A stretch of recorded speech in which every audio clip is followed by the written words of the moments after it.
নানা জাতি, বর্ণ ও সংস্কৃতির মিশ্রণে গড়ে ওঠা আফ্রিকা মহাদেশের এক বিশেষ মানব সভ্যতা এই পিগমি। প্রাণীকুলের বৈচিত্র্যময়তার কারণে আফ্রিকার জঙ্গল এমনিতেই বেশ রোমাঞ্চকর। হিংস্র প্রাণী থেকে শুরু করে বিষাক্ত সরীসৃপ আফ্রিকার রেইনফরেস্টগুলোকে একই সাথে করে তুলেছে ভয়ঙ্কর। আর তারই মাঝে বসবাসকারী এক মানব সম্প্রদায়ের কথা, যারা নিজেদের অস্বাভাবিক খর্ব আকৃতির কারণে পৃথিবীর মানুষের কাছে পিগমি নামে পরিচিত।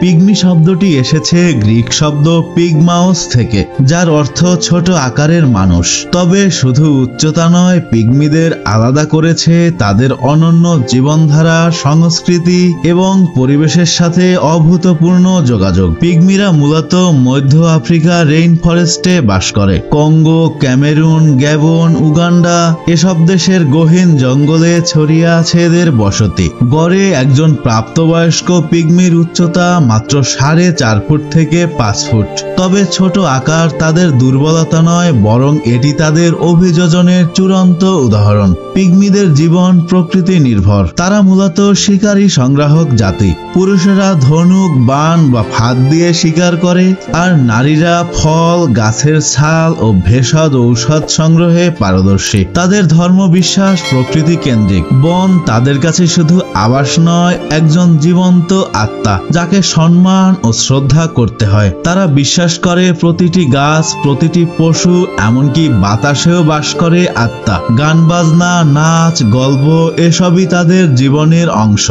সন্ধ্যার পর আগুন জ্বালিয়ে দলবদ্ধভাবে নাচ করে, আর তারা উদযাপন করে জীবনের প্রতিটি মুহূর্ত। তবে আধুনিক বিশ্বের দৃষ্টিতে তারা আজ সংখ্যায় নগণ্য এক জনগোষ্ঠী। বন ধ্বংস, বাণিজ্যিক লোভ এবং সামাজিক বৈষম্যর কারণে আজ তাদের অস্তিত্ব হুমকির মুখে। অনেক জায়গায় পিগমিদের বনভূমি কেড়ে নিয়ে গড়ে তোলা হচ্ছে রাবার ও পাম গাছের চাষ কিংবা খনিজ উত্তোলন কারখানা। তাদের জন্য শিক্ষা, চিকিৎসা বা নাগরিক অধিকার আজও একটি দূরের স্বপ্ন। এমনকি অনেক সময় তাদের অস্তিত্বকেও স্বীকার করতে চায় না আধুনিক রাষ্ট্র ব্যবস্থা। তবে সব হারিয়ে যায়নি। অনেক এনজিও এবং আন্তর্জাতিক সংস্থা আজ পিগমিদের সাংস্কৃতিক অধিকার, বন অধিকার এবং স্বাস্থ্য সেবার জন্য কাজ করে যাচ্ছে। গবেষকরা তাদের ভাষা, সঙ্গীত, চিকিৎসা জ্ঞান সংরক্ষণের চেষ্টা করছেন। পিগমিদের গল্প শুধু একটি জনগোষ্ঠীর বাঁচার সংগ্রাম নয়, এটা প্রকৃতির সাথে মানুষের আত্মিক সম্পর্কের এক প্রাচীন দলিল। এই পৃথিবীতে প্রতিটি সংস্কৃতি, প্রতিটি গোষ্ঠী, প্রতিটি মানুষ এক একটি মহাবিশ্ব। পিগমিদের সেই মহাবিশ্ব যেন হারিয়ে না যায় ইতিহাসের অন্ধকারে।